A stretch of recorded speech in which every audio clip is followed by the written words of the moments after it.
안녕하세요. 선지학교 월 셋째 주.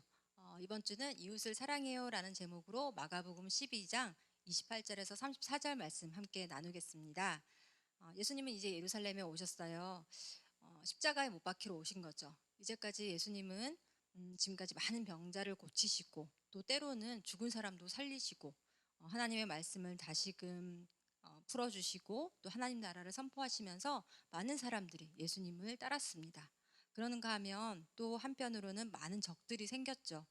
대제사장과 서기관, 율법학자들, 이렇게 종교 지도자들은 자신의 지식과 지위와 또 명예에 많은 위협을 느꼈던 거예요. 그래서 예수님을 미워했습니다. 예수님이 성전에 나타나시자 예수님을 둘러싸고 대제사장과 서기관, 율법학자들이 예수님과 논쟁을 하기 시작했습니다. 먼저 11장에서는 예수님이 대체 무슨 권위로 이렇게 하느냐라고 예수님의 권위에 대해서 따지고 들죠. 나사렛 시골에서 태어나서 무슨 학교를 나온 것도 아니고 또 가문도 변변찮은 그런 사람이 이렇게 가르치는 건 위험하다라고 얘기를 하는 거죠. 그리고 12장에서는 바리새인과 헤롯 당원들과 사이에서는 가이사에게 세금을 바치는 것 이게 옳으냐 옳지 않으냐 또 예수님을 이제 올무에 걸려들게 하기 위해서 이렇게 논쟁을 벌이고 또 부활이 없다고 믿는 사두개인들하고는 부활에 대해서 논쟁을 벌이십니다. 그런데 예수님은 말씀으로 확 압도해 버리시죠.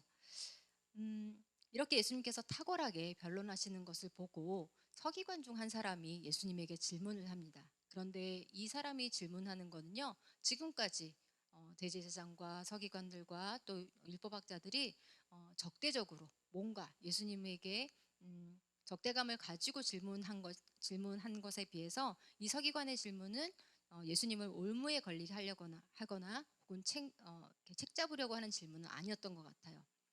이렇게 말씀을 잘 알고 있네. 그러면 이 질문에 대해서는 어떻게 생각하고 계십니까? 라고 예수님의 의견을 묻는 정도였던 것 같아요. 어떤 질문이었나요? 모든 계명 중에 첫째가 무엇입니까? 즉 가장 중요한 계명이 무엇이냐고 물었습니다.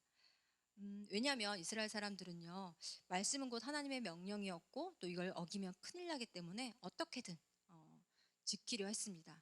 어기지 않기 위해서요. 그래서 안식일에 일하지 말라는 명령을 지키기 위해서 이들은 어떻게 했냐면 지금도 엘리베이터에서는 엘리베이터를 이렇게 누르는 그 일도 일이기 때문에 안식일에는 엘리베이터를 누르지 않아도 각 층층마다 다 설 수 있도록 이렇게 되어 있어요.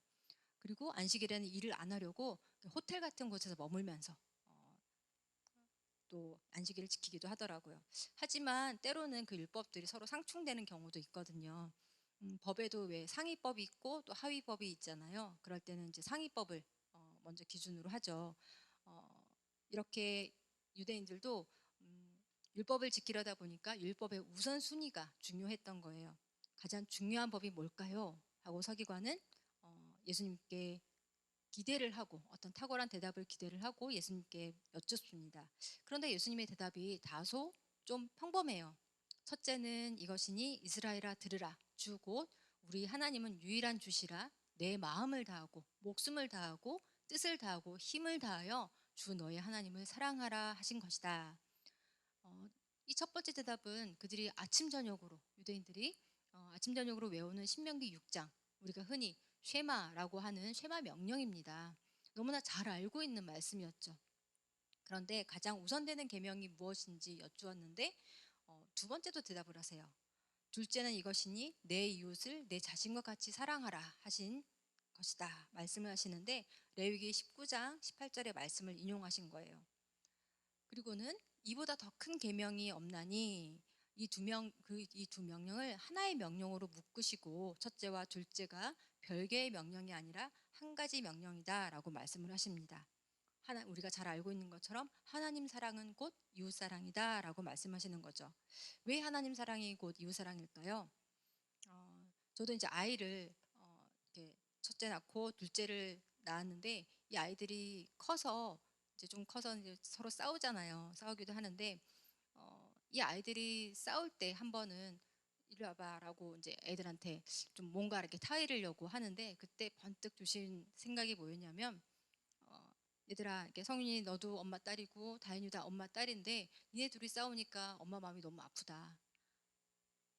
이런 얘기를 하는데 하나님 마음이 이런 마음이겠구나. 나도 그렇고 내가 미워하는 저 사람도 하나님의 자녀인데 우리가 싸울 때 하나님 마음이 정말 아프시겠구나라는 생각이 들더라고요. 자녀들끼리 싸울 때는 사실 옳고 그름의 문제가 아니더라고요. 하나님이 우리를 만드신 아버지가 되시면 우리 모두는 형제 자매고, 또 하나님을 사랑하는 사람이 또 하나님을 사랑하는 사람이 하나님이 사랑하고 아끼시는 자를 또 미워할 수 없는 거잖아요. 그래서 하나님을 사랑하는 사람은 다른 사람을 미워할 수 없습니다. 그런데 예수님께 질문하고 그 대답을 들은 서기관의 반응이 뜻밖이었어요. 선생님, 맞습니다. 옳습니다. 하나님은 한 분이시고 다른 이가 없다는 그 말씀이 정말 진실입니다. 그리고 마음을 다하고 지혜를 다하고 힘을 다하여 하나님을 사랑하는 것, 또 자기 자신과 같이 이웃을 사랑하는 것이 온전히 다 살라드리는 그런 어떤 재물, 제사보다 낫습니다라고 얘기를 하는 거예요. 종교 지도자들은 늘 예수님께 대해 적대적인 줄 알았는데, 이 서기관은 예수님이 하시는 말씀을 잘 듣고 또 그 말씀에 수긍을 하는 거예요.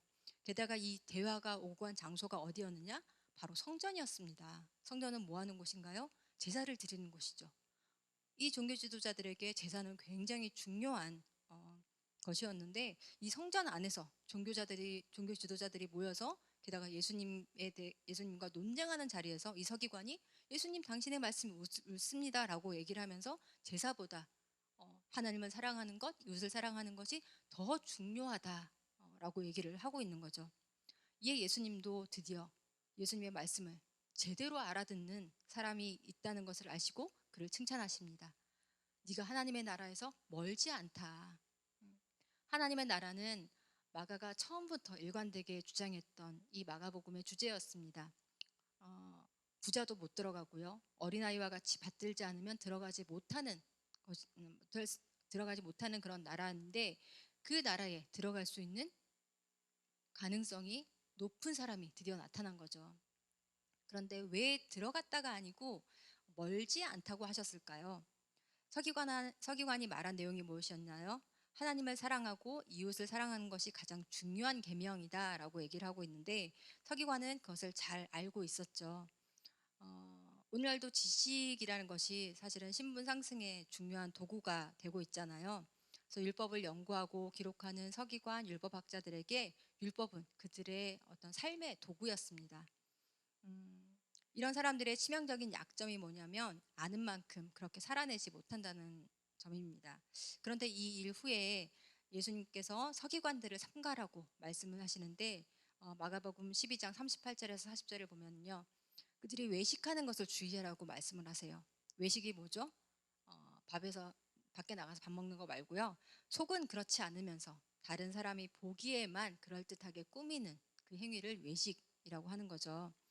마태복음에서는 그들을 회칠한 무덤이라고까지 했습니다. 왜요?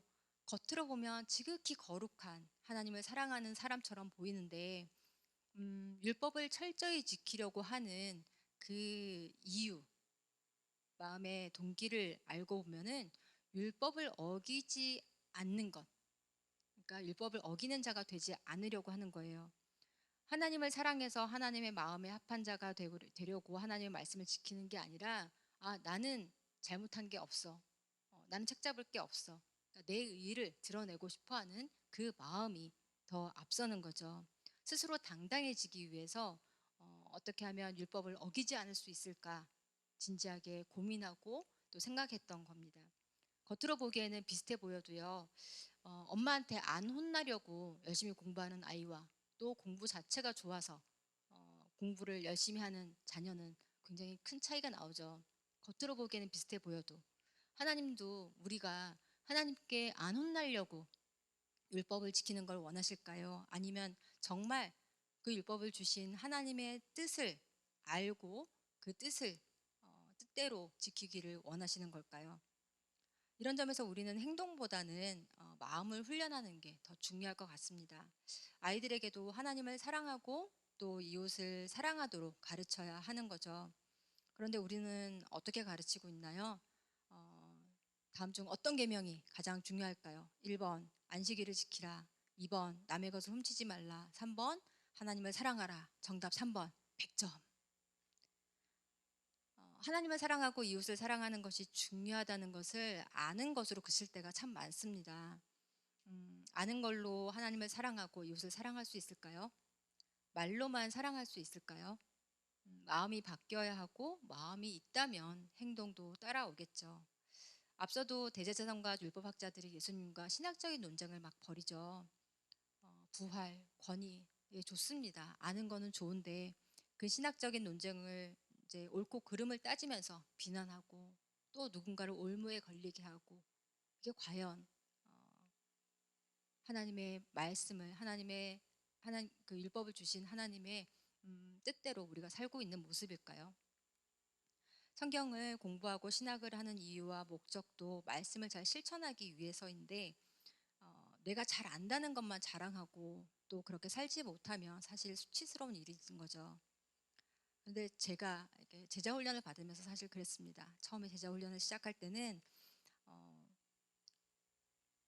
교재에서 나오는 문제들 정답을 찾아내는 것, 뭔가 또 다른 책도 많이 알고 있고 또 읽었고 성경에 대해서 좀 아는 걸 우쭐해 했습니다. 그런데 제자 훈련 끝날 때쯤 이제 통렬히 깨달은 게 있는데 제가 같이 훈련받는 10명, 12명 중에서 정말 사랑을 하는 데는 또 사랑을 실천하는 데는 제일 꼴찌더라고요. 정말 부끄러웠습니다. 하나님을 사랑하고 이웃을 사랑하는 건 이론이나 개념이 아니라 실제로 그러니까 마음으로 몸으로 움직여서 또 사랑을 실천해야 하는 명령이죠. 헬라어에서는 이제 우리가 사랑은 뭐 오래 참는 것이라든지 사랑은 어떠어떠한 것이다라는 이런 식으로 개념적인 정의가 가능하지만 어, 이 유대 사람들 히브리어를 하는 이 유대 사람들의 의식은 사랑한다는 말에는 구체적인 대상이 필요하다고 해요. 누구를 누가 사랑한다. 이렇게 개념적으로 추상적으로 사랑을 얘기하지 않는다고 합니다. 서기관은 잘 알았습니다. 예배 한번 안 빠지고 늦지도 않고 집중해서 예배 잘 드리는 것, 그것보다 더 중요한 건 하나님을 진짜로 사랑하는 것, 온전히 사랑하는 것, 그리고 이웃을 사랑하는 거라는 걸요.